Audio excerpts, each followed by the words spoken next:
Hello, everybody. Today we are talking about the Total Chess World Championship Tour. It's a mouthful, but it probably has significant implications for the world of chess beyond. So I demanded that we talk about these things. My fellows, David Proust and Kostya, they were like, we're so negative about this that we don't even want to discuss it. But I said, Negative? we What must. negative?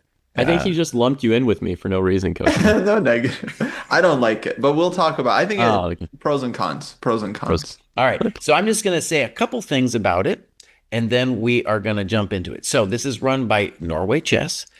And Norway Chess, of course, their most prominent event is a tournament that they run every year, which I think we're going to talk about a little bit about that. But now they are expanding and really going for, let's call it the dream of Magnus Carlsen.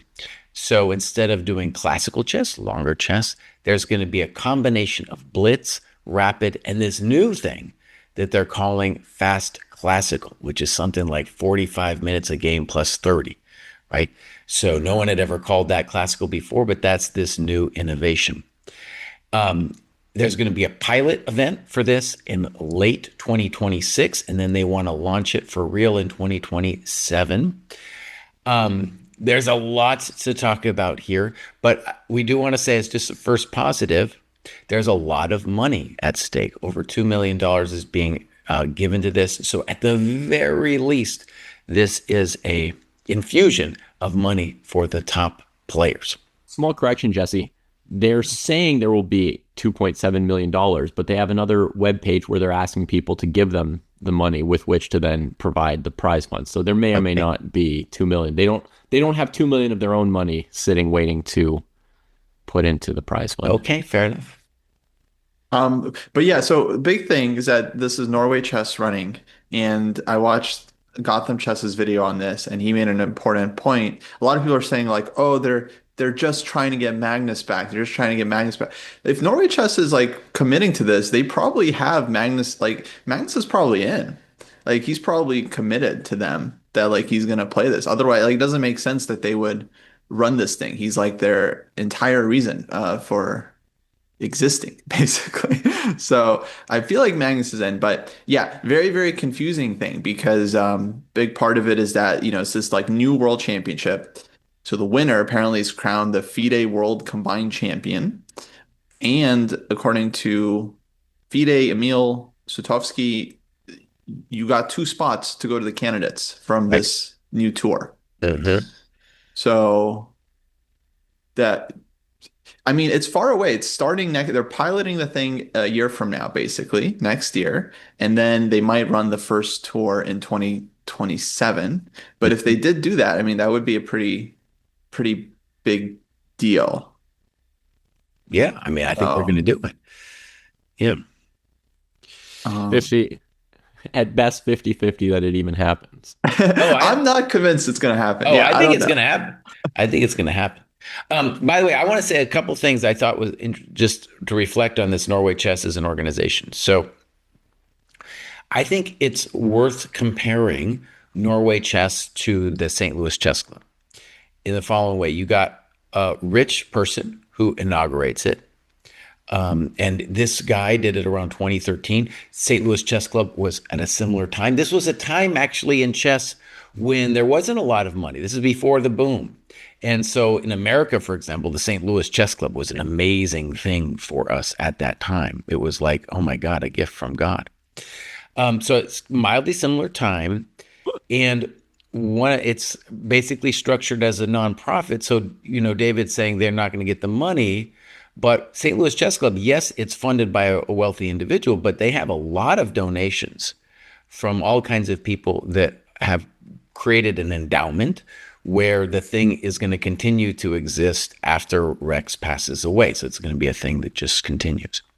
In contrast, though, to the St. Louis Chess Club, which is very traditionalist, Norway Chess has really always been, from the beginning, experimenting with all kinds of new things. They've been very experimental.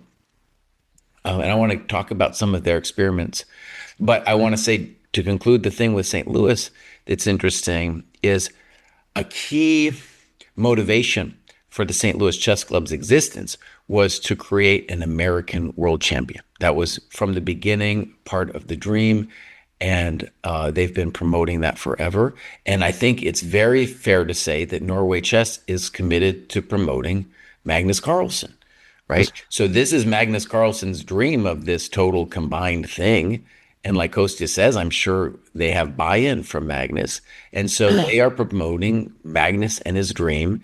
And this, if it happens, the dream is to bring Carlsen back to like at least a world championship title, even if it's not the world championship title. Yeah. Well, Jesse, you said one good thing there. You said that it's good to try new things and innovate. And this tour is trying new things and innovating, I guess, a little bit. I mean, Well, There's always a lot of promise. there's a little bit of trying something new in it. Right. And that could be a good thing. Well, Yay. let me give you guys some examples of things they've done that have actually now kind of become the norm. And I didn't realize this, for example. I thought, as an example, that the confessional booth was something that the St. Louis Chess Club did, but actually, no. The confessional booth was something that Norway Chess came up with. And that's like a cool little innovation. Another thing they did was this Armageddon thing, which I'm not totally sold on, but the idea was if you have a draw, well, then you got to do this Armageddon thing, to establish who the winner was, right? That was kind of, it's at least interesting. They're going for it.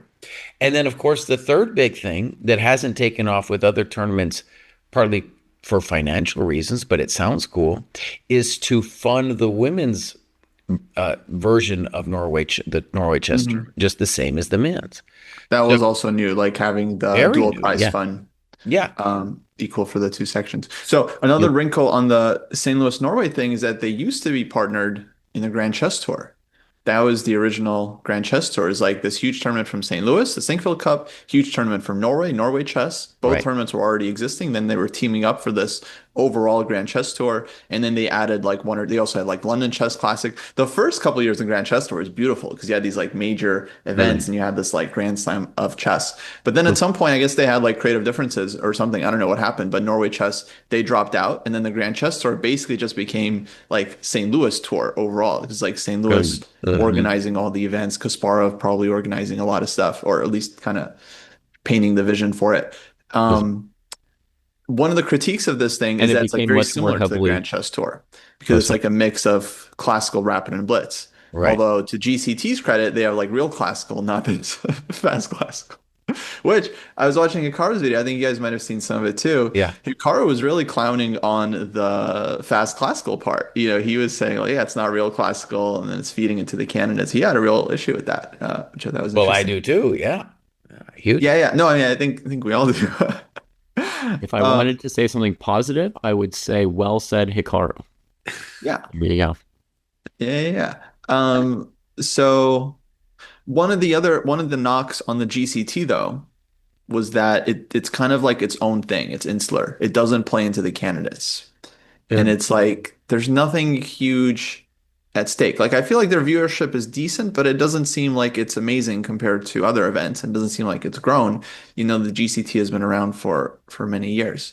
And I think part of the reason for that, it's like it doesn't qualify people to the candidates. The only thing that's really at stake is that there's always a huge prize fund with the Grand Chess Tour, but it's a huge prize fund for everyone. Even last place still gets a very nice paycheck at the end for a professional chess player. So it's like they're all getting paid. It's just kind of like this cushy tour. There's nothing really on the line. With this event, at least there's like world championship and there's candidate spots. But of course, the issue is that like, all right, they're bringing Magnus back. What's the vision here? He's going to win this thing. And then he's going to play the FIDE candidates? Like, no, he's not. What are we talking about? So it feels like a little, I guess I am confused about what the vision is because it's like they're confusing their entire world championship cycle because they have a world blitz championship, world rapid championship. Now they have this world combined championship. any reasonable, rational person would think that the World Combined Championship is going to be kind of more prestigious, right? If you have single events and then you have a combined event, that just feels like a more prestigious event overall, right? Like the triathlon versus the individual version of each of the three sports, as an example. So to me, it's very strange what they're doing overall. Like Here's their vision I for do this one. respect the new thing, and of course, having more events for the top players is great. I think the top players deserve to have, huge prize funds year round. But yeah, I don't get what FIDE's vision is here. Oh, okay, sorry. I can give you Norway Chess's vision. Oh yeah, please. Because I have it in writing here. With Total Chess, the next step begins, transforming how the world's best compete for the most versatile title in chess. That's the vision. Every time I hear Total Chess, it gets worse. The first time I was like, what? And like an old grandpa, I was like, what? But every time I hear it after that, I'm like, oh, this is terrible. Total. Yeah, if we talk about, I mean, the name is like a parody of like when chess.com was doing their like global world chess Right. championship. People were Yeah. like, "Oh, it's the total interplanetary galactic." It's like, but now they're Mhm. they're like doing it seriously. I don't know. It's weird because the name implies that this is the one. This is the world championship. It's Uh-huh. like I have a lot of folders in Dropbox and I'm not organized very well. And every year or so I make a new folder that's like this is the storage folder. Like this, and it's like a bunch of The those. real total. Yeah, final draft, edit, like copy. This is the one, right? It's like, but that's not what's happening. This is supposedly feeding into the candidates, which is still classical, and then classical world championship. Yeah. Um, I have nothing to say the other about that. thing I want to say about it that is just not going to work, or it doesn't feel like it's going to work, is if you have a bunch of tournaments, kind of like the FIDE Grand Prix, and at the end of all those, there's going to be like a point system, and the point system is going to decide who's the winner at the end of the tour. Then the fans won't be able to follow it, right? It's too confusing with all the different points. Unless someone's like clearly leading it, such as this case in this year with Prague leading it, be like, oh, I guess Prague's going to win. But otherwise, it's too confusing for fans even to follow. And it won't be a thing where we can watch it and be like, this is what's at stake. I understand what's at stake because someone's going to win and someone's going to lose. But that thing with the tour, it's never clear what's at stake. Do you think whoever wins the final event wins the whole tour, or that whoever scores the most points over all 4 events My wins the understanding is it's the most points after all those events. No, I believe there's like a final. There's like a four-way final. tour? So the final would determine who okay. wins, even It's if they were number 4 during the 3 previous events, which would be the tour part. Yeah. We'll see. The other thing that's very controversial, they're kind of stealing a thing out of FIDE's own book, is that they have given themselves the right to give 2 spots to, let's call them house spots. And that's just never that we saw the house spot and how that worked out in the FIDE candidates. That never worked out. And they wanted to do 2 spots. And that's just, another one is just like, oh, that's not going well. What do you mean? Wait, you're talking about the 2 qualifiers, right, to the candidates? No, okay. So first of all, because we got to separate these things. So Coach is very right that one of the reasons this is important and why I want to talk about it is because FIDE surprisingly sanctioned this event and then gave it the super blessing that there would be 2 spots for the FIDE candidates from this event. So that's very surprising. I think it has to do with trying to bring Magnus in. I think it has to do just with the amount of money that's at stake. But what I was saying is the tournament itself can invite 2, it'll be like 2 players that they can bring in, whoever they want to bring in to Oh, I their see. tour, Mhm. right? And who would be the other players? Good question. I assume it's like a rating thing, but that's also complicated because what is a there's obviously no fast classical rating. They're going to use that as a FIDE rating. By the way, that's the other thing FIDE bought into that I was very surprised and upset by. There's no such thing as fast classical. And they're saying, FIDE's saying, oh yeah, this will count towards FIDE rating. And that's Hold like, on, oh, Jesse. disaster. Don't you remember the very famous pilot project of September 2025 of Fast Classical when it was announced that they were gonna test. Okay, Chris Bird made this very funny joke. I was just like, they piloted the program. They announced the pilot a month ago, and now they're announcing that they're gonna go ahead with it, right? Which is a very successful pilot. But I think what they were piloting was the reaction. They were testing the reaction of the chess world to this like fast classical time control. People didn't get too outraged about it, so they're like, all right, let's go ahead and go push with this Norway chess thing. They're like, Right. maybe we can get it done. I'm using all my self-control to not tell you all about faster classical and fastest classical. So, Let's Yeah, say I don't this. know, it's Jesse weird. says it can't be fast classical because that doesn't exist, but all sorts of things don't exist until somebody thinks of them, and then they do exist. It's a weird time control because they're calling it fast classical. So they're agreeing that classical is the norm, and then this is a variant, basically. They're basically saying it's a variant by calling it fast classical, right? Because they're giving this like adjective to it. So that's to me what's strange is that they're still like FIDE's still saying candidates and world championship is the most important thing, classical chess. And then there's no classical chess in this thing, and they're calling it a world combined championship, but there's no classical chess. So it's not really combining the class. And it's weird to just get hung up on the name, but I think the name is kind of important so like the fans can understand what actually is being Yeah. competed for. Right. So I feel like if they had just called this like the chess decathlon or whatever, chess triathlon with the 3 events, and then it just been like, yeah, we want to see who's the best player at like blitz rapid and slow rapid or whatever. Sure. That's cool. Yeah, I wrote an article a while back proposing a chess decathlon, Yeah. and I think if you've got 3 events, a triathlon would be a great name for it. Triathlon. Yeah. I mean, you could expand it. Yeah. Add 960, add puzzle solving in there. You could expand it. Well, let's talk about 960 for a second. So the first obvious thing is if you wanted to call it the total, then why not add 960? Yeah. Why not add classical chess for that matter? But the other thing about it that's interesting is about the Why timing not of include this. chess in your total chess championship? So we talked forever about the 960 or freestyle stuff, right? And one of the things we were just wondering when we did those is like, is this going to catch on? And also, is this funding guru in Germany, is this guy going to be able to keep shelling out money and what's going on with his vision? Now, from an outsider's perspective, it seems to me that freestyle chess has largely imploded. I don't know exactly what's going on, but there's a lot of mess going on and the guy is upset. And when the funder is upset and looks like it's pulling out, it's not a good situation. So a couple things here that just seem got to bring up. Magnus was kind of hoping that 960 would be the new chess. And one of the things that they did that's reminiscent of this is they were trying to frame 960 as the real chess, the real world championship. And now where's that?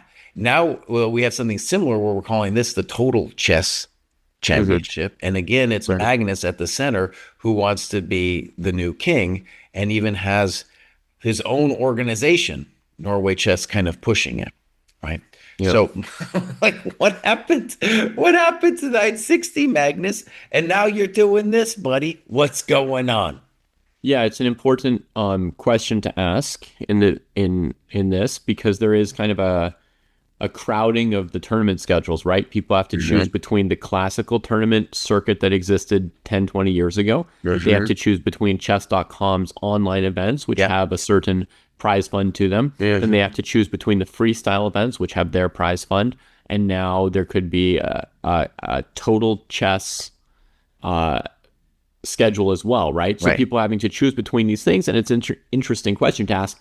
How has freestyle worked out and what's the future of freestyle with another thing joining the landscape? Has Magnus perhaps personally given up on freestyle in order to push this next venture, or does he plan to pursue both at once? Does he think that they're both viable or that he's waiting to see which one is more viable.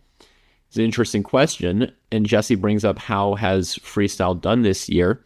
And it seems like it has encountered some difficulties or challenges, changing time control mid-season, even mid-event, and some of the players dropping out, right? Some of the players from their player club left.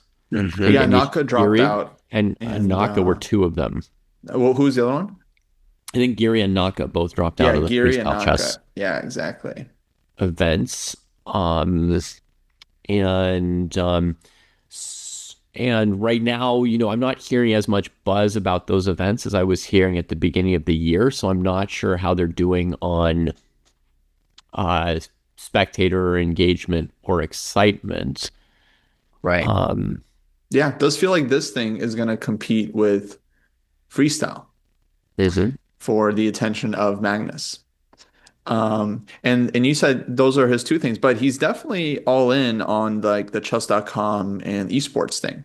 Because it's not just the chess.com circuit, like that feeds into the esports World Cup, which is like the taking over the summer. And okay, you mentioned all the classical events, but it's like those are also splintered because you have like Grand Chess Tour classical events, like Norway Chess, Wyconze, stuff like that. And then, of course, you have like candidates events too. I just meant that there was sort of a calendar of events that has been out there for some time and how it's organized. Which was already like populated, like already busy and competitive. Exactly. There's already, the option of playing in events like, Wyconze and some of them might be tournaments that have been held for many years and some might be newer ones, right? Like some opens in the Middle East that are open to players over 2,600, which are some like really exciting opens. And FIDE has made like a push for more top players to play in open tournaments by giving some incentives there.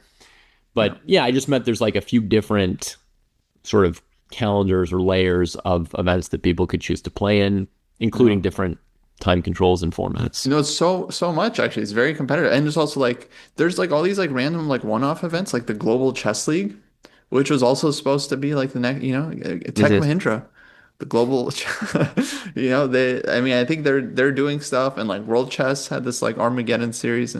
And so that's the cool thing. It's like, it's nice that the players have a ton of options, but, and you know what I would like to see with that, Kostya? Like, I think there's a possible happy scenario where there are too many events for, let's say, Wesley So to play all of them, right? Or Anish Giri to play all of them. But the players maybe specialize a little bit and pick their events. And they don't necessarily have to always all play the same top players all against each other, right? Like you could have some people who are in the freestyle and some people who are in like the classical tournament circuit and some people who are on the chess.com circuit. And they might dabble in each other's circuits. So occasionally you see like a cross pollination or a contest, but people wear different focuses and you'd sort of have like different groups, right? And that would open up income to more chess players, right? In other words, you could have 80 chess players professionally making good money,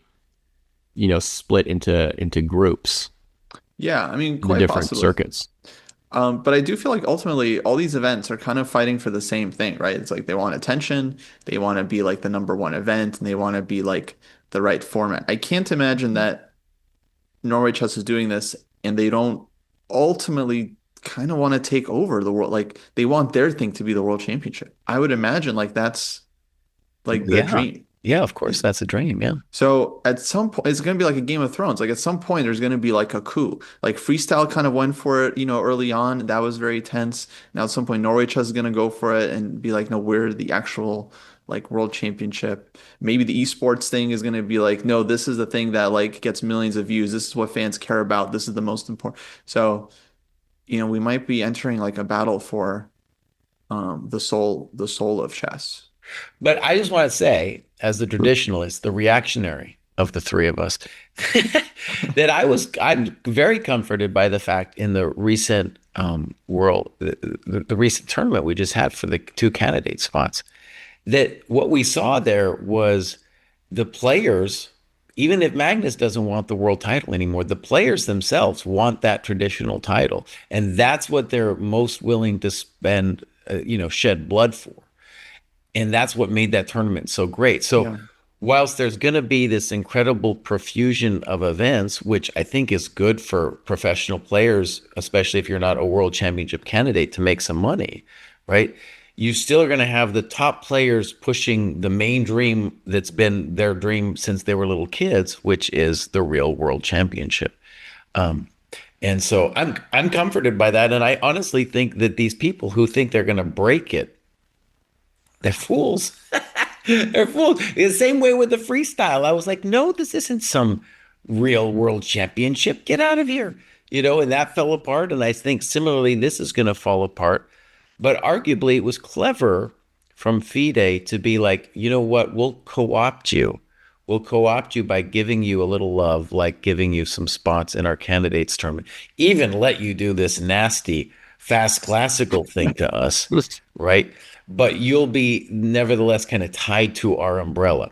Because I think from their perspective, if they don't, then this guy has so much money compared to what FIDE is able to produce, right? Because FIDE is not producing great prize money, that they're threatened, I think rightly so, by somebody like this guy. Kjell Madland is his name, who is ready to put out a lot of money with this group. Yeah, if they didn't give the classical spots, then basically the Norway tournament would be a competitor to the Right. world championship cycle, and they could argue that they have the better cycle. They have Magnus playing, so it's like more important. This is the real Right. world championship, Yeah. et cetera, et cetera. So yeah, it's like it's tense, and I think you made a great point. As long as like the traditional world championship exists, which right now the title belongs to Gukesh, no other event can truly like compare. It's Yeah. only if FIDE just like announces like, okay, we're giving up on this like traditional system. This is the new world championship system. Like they did before. They did it with like Mhm. Ponomariov and Holifman and like the Right. World Cup Right. winners. They were like, this is the new world championship. And okay, that didn't work out great for them. So I think they're going to be Yeah. reluctant to do that again. But that would be the only way for this one of these tournaments to actually be taken as seriously as I think they're hoping for, which I don't think is going to happen. I feel like FIDE is going to keep the world championship match and cycle and everything. It's like the most valuable thing. It gets the best views, the best coverage. Mhm. And yeah, it's like they're kind of toying with all these other organizers. Like, yeah, Yeah. you can do like go ahead, do your total world combined championship, whatever, with your fast classical. We don't care. Yeah, you're putting in the money. We'll get two candidates from it. Normally, traditionally, what FIDE would ask for with something like this is 10% of the prize fund or something like that. And then they give you their blessing to run your event. Yeah. Now, Just a one little thing I wanted to piping. ask you guys, and David might even have some intuition about this. So, for years, I've been thinking like chess.com has been pushing faster time controls themselves. They don't even have a classical rating on their site. So if you are playing like 10-0, that's their like rapid, you know, and whether it's 10-0 or 2 hours, you're still got this rapid thing. They don't even have a classical. It seems for years that they've been pushing chess at a faster pace. So to me, it's like chess.com has got to be in the background looking at all this and being like, wait a second, we've got money. We've got a lot at stake. Why don't we run the world championship? And so I've been wondering for years, like, when is chess.com going to make their big move about taking this whole thing over? I don't know how Run they would do it. They would need an idea of how to do it, but I run the assume world they're thinking championship. about it dramatically. What world championship? The world championship? The world championship, yeah. I mean, they've already made little stabs. They failed. What they had the first one that was like the intergalactic world championship thing that they had going on for like a year, right? And then that failed. But I assume still they're thinking about like how can we get in on the action of running the world championship? Well, I don't know Well, to what degree it failed. Like the point of it was to have a fun chess event and give $1 million to professional chess players and Uh-huh. entertain an audience. So I don't know whether or not it failed because I don't think the goal of it was to retake the world championship from FIDE or anything like that. And I would say overall, Jesse, I don't think they have any desire or ambition to take over the FIDE World Championships. I think they just want to, make internet appropriate chess competition and, exciting moments and stuff like that. But they are, I mean, where they share with this, right, is they want faster chess. it's not that they want other people to play faster chess, but it's that because people go on the internet more to play faster chess, Yeah. when they're designing events, they design events for the kind of people who they think are on their website. You see what I mean? Okay. I mean, that's fair. It still creates the same pressure though on I the do chess. think chess.com, I mean, is trying to not like actively trying to take over, but they do stuff like they have the esports World Cup thing. Like that's a big Yeah. that's a huge event that they're pouring in a lot of resources into. So I think their strategy is not to say we're running the World Championship now, it's to For- be more like we're running the biggest event in chess. And if fans consider it the most important event, then And like we're not going to call it World Championship, but like if fans are the most interested in the esports World Cup every year, well, we're running that and we're happy, right? They don't even have to call it the world. They just want to run the most important tournament in chess. I would think that that's kind of their goal. I mean, I think close to what you say, but a little bit less competitive. But I mean, like if you're running an event, you want it to be a good event, right? When you're coming up with your event, you're trying to come up with a format that you think will entertain the most people. But I don't think they necessarily want to take people away from the world championships. I don't think they're trying, like when they schedule things, I don't think they're trying to like schedule things to compete with other people's events or anything like that, right? They try to sort of schedule around and work around other events. You know, yesterday they had Wesley So playing a speed chess championship match on the rest day in the US championships. And I think chess.com has never tried to like tear down or take away from other people's events that I know of. They just try to make their own events good, which is natural. They want to make their event the best it can be. But it's, I mean, yeah, it's just naturally competitive. If people are playing your events, they might not be playing other events, which now with the tournament calendar so packed, like is definitely going to be the case. Yeah. I don't know. I mean, I think chess.com's business model to some extent, Kostya, right, is that if they have some exciting events that increase the popularity of chess, right, then more people will find their way to their site over time. Yeah. Right? They can just sort of like to some extent they can almost catch a big part of the value generated by chess becoming more popular, right? That's why there was that whole grow the game, grow the game, grow the game mantra, because I think they had come to a conclusion that if they grow the game, it will also be good for their business, and they don't need to worry about capturing a higher percentage of chess fans or like how to monetize blah blah blah. Like it's enough for them, like if the game grows it works out for them. It's that simple. No, definitely all roads lead to chess.com, I would say. Yeah. Like for people that You know, get or into chess. a high enough percentage of them that they don't need to worry, right? Yeah. And so when they're doing a new event, I think the idea is really to grow the game, right? It's like come up with something that's going to appeal. We talk about, you know, how this Norway thing is trying to innovate, right?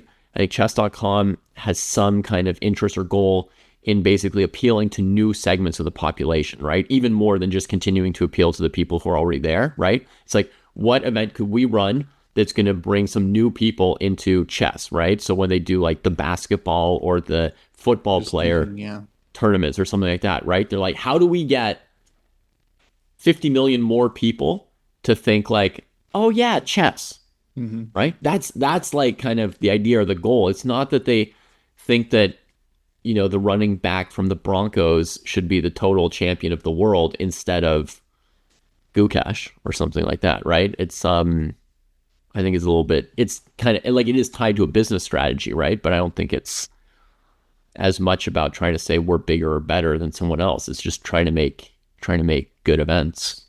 Yes. Or appealing events, you know. No, I think I agree with you there. But I also think that it's like part of it, I've always felt like, you know, they always say this stuff about like wanting to like give chess players like better events or like a better world for chess players.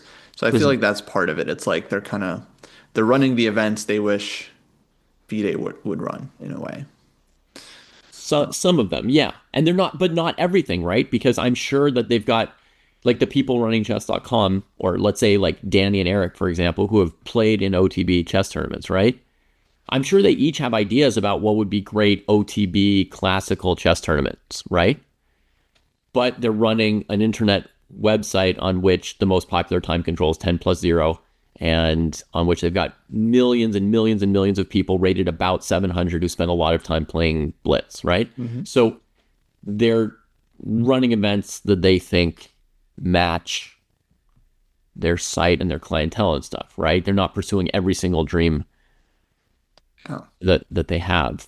And I used to do that job too, right? And I had my ideas about what classical OTB tournaments should look like, right? Or how to handle draws, or what the time control should be, or like how many people should be in the world championship, or who should get the spots in the candidates, or blah, blah, blah. But it never occurred to me to mess with that when I was at chess.com, right? I was just thinking like, what are some cool, fun things that we could do, that we could stream, that would entertain people? Yeah, fair enough. Basically. Okay. Well, anyway, we drifted off. Well, yeah, and maybe my final thing that I want to say is very soon we're going to do probably at least some coverage. The World Cup starts on November 1st, and that's going to be 3 spots. And the reason I wanted to not only plug our coverage of that, but also to say that in that event, there's going to be some faster chess. And if you don't play the faster tie breaks, you won't get a qualification spot in that event. There's no way. You're going to have several matches that are tied in classical, and then you're going to have to do some tie-break games that are fast. Right. David really hates it. I also don't like it, but it reflects FIDE's willingness to do something like this fast classical stuff. Yeah. And they've been willing to do this. They've been running like this World Cup type tournament for 25 years, right? Or 26 years. So they are willing to do it. And as you said, like a pure classical player can't win the event. Right. Like if you're 200 points worse in Rapid and Blitz, nobody's good enough to win every single 2-game match within 2 games and not need a single tiebreaker. You can't win this tournament without being good in rapid chess. Yeah, gonna be exciting. I'm looking forward to cover it. We should do like a bracket thing. We should do like a bracket challenge. I feel like that wouldn't be too hard to set. We could do it like for the whole community, like where everyone can submit their bracket, and then we can see who has the best predictions. Okay, let's do it. We'll do that. Nice. Cool. Okay, let's see. Anything else on this topic? Let's end it. We're going to come back, though. We'll come back to this one again, I'm sure. All right. Don't know that it will come up again. Folks, thanks for listening. Please go support the podcast on patreon.com/chessdojo. And we'll be back in the future.